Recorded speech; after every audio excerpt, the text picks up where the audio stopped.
땡이 점점 내려오네. 시청자 여러분 안녕하십니까? 그것을 알고 싶다입니다. 오늘은 조금 불편하지만 외면하면 안 될 이야기를 해볼까 합니다. 명지대학교에 재학 중인 학우님들께는 정말이지 간절하지만 그러나 학교법인 명지학원과 명지대학교는 그렇지 않은 그런 이야기를 해볼까 합니다. 명지대학교 인문캠퍼스 제48대 중앙운영위원회는 지난 3월 총장 직선제 도입에 대한 설문조사를 실시하게 됩니다.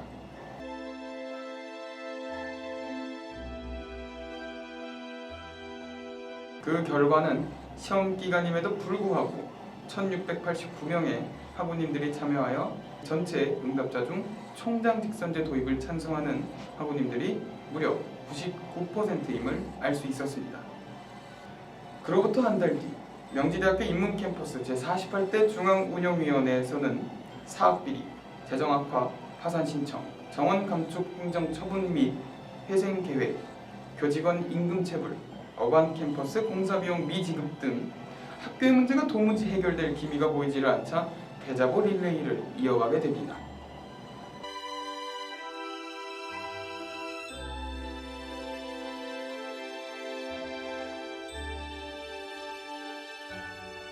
그런데 말입니다.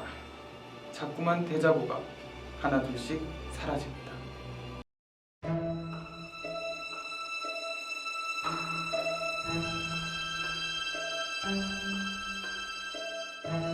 4월 15일 목요일은 명지학원의 설립자이신 박목 유상근 장로의 둘째 아들이자 2008년부터 현재까지 명지대학교 총장을 연임하고 있는 유병진 총장이 오는 날이었습니다. 또한 4월 15일 0시부터는 배터리 학생회장을 필두로 대자보를 지키기 위해 학생의 몇몇 인원들이 남아 총장이 출근할 때까지 기다리며 만나고자 시도했던 날이기도 합니다. 그런데 말입니다. 행정동에 붙어있던 대자보들 중 일부가 원래 부착된 위치가 아닌 다른 곳으로 옮겨지고 사라진 일들이 발생했던 것입니다. 과연 누구의 지시였을까? 바로 총무시설팀의 지시였습니다. 하지만 그뿐만이 아니었습니다. 이제는 학생복지봉사팀까지 나서 학우들의 한이 담긴 대자보를 교내 홍보물 게시 및 관리규정 위반 안내라는 스티커를 대자보 위에 무단으로 부착하고 무단으로 수거하려고 했습니다.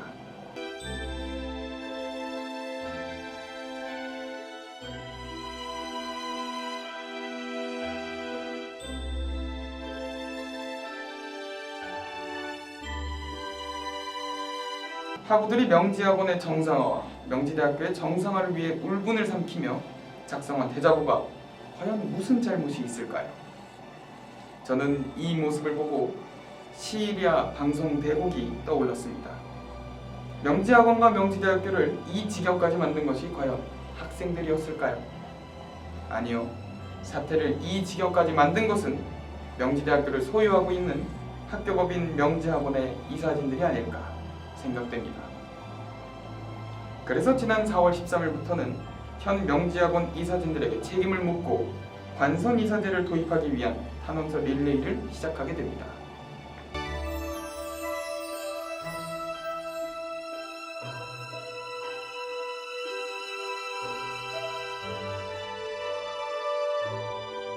그리고 지난 5월부터는 총학생회를 필두로 각 단과대, 총동아리 연합회 등 29개 학생 자치기구가 함께 학생회관을 중심으로 현수막을 게시합니다.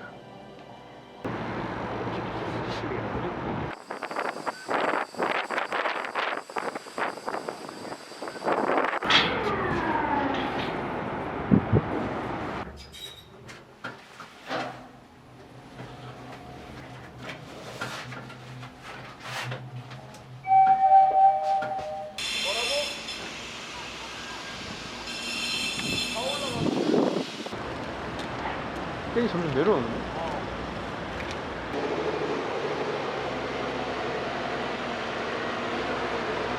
그런데 말입니다. 학교의 안일한 태도는 계속됩니다. 사실 탄원서 릴레이도 그렇고 학교 측에선 지속적으로 명지대학교에 재학 중이신 학우들께 총학생회 차원에서 문자를 보내달라고 요청을 했습니다만 학교는 계속해서 거절 답변만을 보내왔습니다.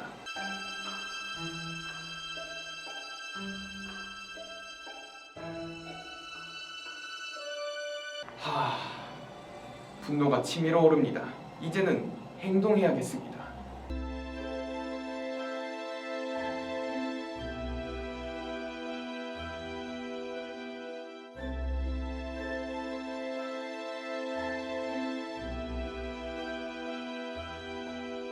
배터리 총학생회는 서대문구 갑 우상호 의원과 김영호 의원 그리고 국회 교육위원회 간사 박찬대 의원과 이야기를 나눈 상태입니다.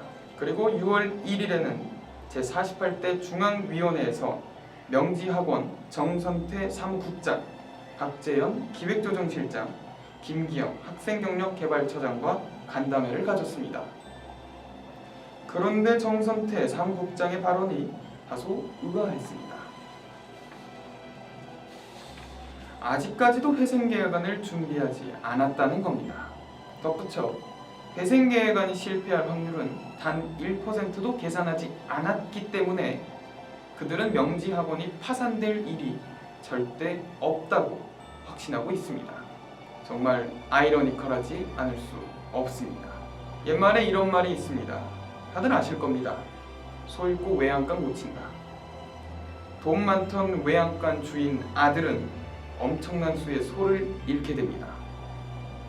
부랴부랴 외양간을 고치고는 있지만 지금 이 모습 그대로라면 외양간 수리는커녕 소 한 마리도 구할 수 없을지도 모릅니다. 총학생회를 비롯하여 행동에 참여해주신 단체와 학우님들께 감사 인사드립니다. 앞으로도 이러한 행동들이 있다면 학우님들께서 많은 관심과 참여 부탁드립니다. 행동합시다.